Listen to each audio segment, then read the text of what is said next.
ఓం నమః శివాయ.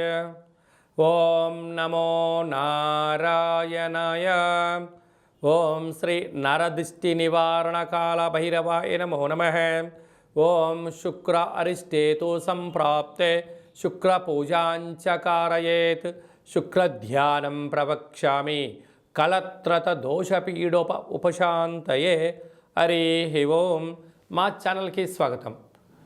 చూస్తున్న వీక్షకులకు ప్రేక్షకులకు ప్రియ కాళభైరవ భగవద్బంధులకి స్వాగతం పలుకుతూ మమ్మల్ని ఎంతగానో ఆదరిస్తూ ఉండబడినటువంటి ప్రియ సోదర సోదరీమణులకు అందరికీ స్వాగతం పలుకుతూ జ్యోతిష్య అభిమానులకు సనాతన ధర్మ వీక్షకులకు సంరక్షణ అందరిపైనను శుక్ర భగవానుడి యొక్క ఆశీస్సులు ఉండాలని కోరుకుందాం.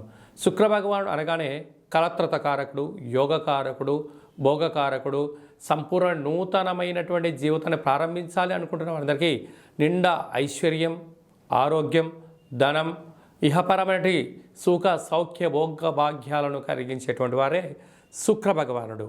26/12/2023 నుండి 18/1/2024 వరకు వృశ్చిక రాశిలో ఏడాది తర్వాత సంచారం చేయనప్పుడు ఎలాంటి ఫలితాలు ఇవ్వబోతున్నాయో సవివరంగా సంపూర్ణంగా తెలుసుకుందాం. సింహరాశి వారికి ఏడాది తర్వాత శుక్ర భగవానుడు అర్ధాష్టమ సంచార స్థితిలో చేయనప్పుడు విందులు, వినోదాలు, ఆధ్యాత్మికత కార్యక్రమాలు పక్క పెట్టడము, అంతమైనటువంటి ఐశ్వర్యానికి, ఆనందానికి ఏదో కావాలి, ఏదో చెయ్యాలి, ఏదో సాధించాలని రెట్టించిన ఉత్సాహంతో ప్రయత్నం చేస్తుంటారు. కానీ మంచిదే, కానీ మితిమీరిన వేగం వాహనానికి ప్రమాదకరం. అతి ఉత్సాహం, అతి ఆనందం ప్రమాదానికి కేంద్ర బిందువు అని, విందులని, వినోదాలని, ఆర్భాటాలకు వెళ్ళారా స్థిర చరాస్తులు కరిగిపోవడం, ఆరోగ్యం కుంగదీసే పరిస్థితి ఉంటుంది. కనుక ప్రధానంగా ప్రభుత్వ ఉద్యోగస్తులు, వ్యాపార కార్యక్రమాలు, షేర్లు, ఇన్వెస్టర్లు ఎంతో జాగ్రత్త అవసరం అని చెప్పి గమనించాలి. శుక్ర భగవానుడు అందరిపైన చల్లని చూపు చూసినట్లయితే నిత్యము నూతనమైన వస్త్రాలు, పట్టు పీతాంబర వస్త్రాలు, బంగారు ఆభరణాలు, నూతనమైన వాహనాలు, గృహాలు, విదేశీయానము, సంపూర్ణంగా మనసులో ఏదైతే కోరుకుంటున్నారో అది విజయం సాధిస్తూ అద్భుతమైన ఆనందంలో ఉక్కిరి బిక్కిరి చేసేటువంటి దశనే శుక్రమహార్దశ. అందుకే చాలామంది అదృష్టవంతుని ఎవరు ఆపలేరు అని ఎలా చెప్తారో వాళ్ళు మట్టి పట్టుకున్న రియల్ ఎస్టేట్ వ్యాపారంలో కోట్లు సంపాదించడం, భవన నిర్మాణ కార్యక్రమాల్లో కోట్లు సంపాదించేస్తూ వ్యాపార సామ్రాజ్యాన్ని వారి యొక్క చూపుతో కట్టి చేసే శక్తి శుక్ర భగవానుడికి మాత్రమే ఉంటుంది.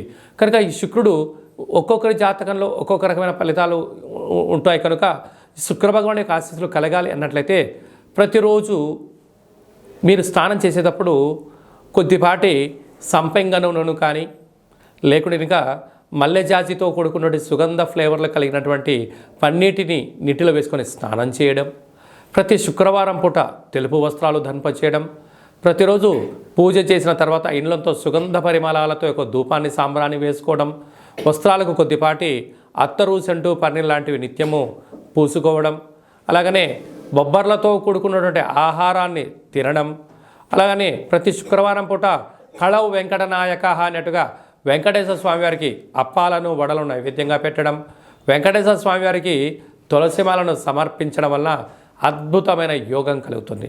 అలాగనే ప్రతి శుక్రవారం పూట ఉదయం 6 గంటల నుండి 7 గంటల వరకు శుక్రహోర జరుగుతూ ఉంటుంది. కనుక తెలుపు వస్త్రాలను ధరింపచేయడము, ఇల్లంతా ధూపాలతో అంటే మంచి ఫ్లేవర్లతో సుగంధ పరిమళాలను ఉంచుకోవడం వల్ల శుక్రుడి యొక్క ఆశీస్సులు కలుగుతాయి. అలాగనే స్నానం చేసేటువంటి కాల సమయంలో మీ యొక్క బంగారు ఉంగరాన్ని రాగి చెంబులో ఉంచి ఆ తదనంతరం స్నానం చేయడం వలన సంపూర్ణమైన సువర్ణమయం మీ యొక్క జీవితంలో స్వాగతం పలకడానికి అవకాశం ఉంటుంది. అలాగనే ఒక తెలుపు వస్త్రంలో బొబ్బర్లను పోసి సూర్యభగవానికి నమస్కారం చేసుకొని 20 సార్లు ఓం ద్రాం ద్రీం ద్రోం సహ శుక్రాయ నమః అనేటి మంత్రాన్ని ఉచ్చరింపచేసుకొని ఈ యొక్క తెలుపు వస్త్రంతో కూడుకున్నటువంటి ఈ బొబ్బర్లను బ్రాహ్మణుడికి దానం ఇవ్వడం వలన అఖండ ఐశ్వర్యం కలుగుతుంది. పక్షులకు దానం చేయడం వలన మీకు రుణ సమస్యలు, రోగ సమస్యలు, గృహ భవన కార్యక్రమాల్లో ఉండబడిన ఆటంకాలు, భార్యాభర్తల మధ్య ఉండబడిన విభేదాలు తొలగిపోతాయి.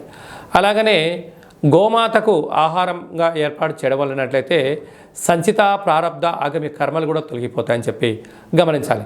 ఇంకనూ మీరు ఇవంతనూ రోజు కుదరదండి, చేయలేమండి, ధాన్యం చాలా ఖర్చు అవుతుందండి, ఈ సమయానికి నీళ్లు పక్షులు బ్రాహ్మణులు దొరకలేదు అనుకుంటున్న వారందరికీ ఒక అద్భుతమైనటువంటి ఏమిటయ్యా అంటే శుక్రగ్రహ కల్పవృక్ష దేవత అంటారు. అంటే డైమండ్ ఉంగరం పెట్టుకోలేనటువంటి వారందరికీ, అలాంటి శుక్ర భగవాని ఆశీస్సులు కలగాలనుకుంటున్న వారందరికీ కూడా ఈ యొక్క శుక్రగ్రహ కల్పవృక్ష దేవతను గృహంలో ఉంచుకొని రోజు ఉదయం సాయంత్రము మంత్ర సాధన ఓం ద్రాం ద్రీం ద్రౌం సహ శుక్రాయ నమః లేదంటే ఓం శుక్రదేవాయ నమః అనే మంత్రాన్ని ఒక 20 సార్లు తగ్గకుండా 27 సార్లు కుదిరితే 108 సార్లు మంత్ర సాధన మీరు చేస్తూ ఈ యొక్క అగరబత్తులను అలా తిప్పుతూ ఇల్లంతా సాంబ్రాణి గుగ్గిలంతో ధూపం వేయడం వలన గృహంలో ఉండబడినటువంటి దరిద్ర దేవత బయటికి వెళ్ళిపోయి అదృష్ట దేవత మీ గృహంలో స్వాగతం పలుకుతూ ధనకనక వస్తు వాహనాలతో మీరు అద్భుతమైన విజయం స్వాగతం మీ సొంతం అవుతుందని చెప్పి గమనించాలి.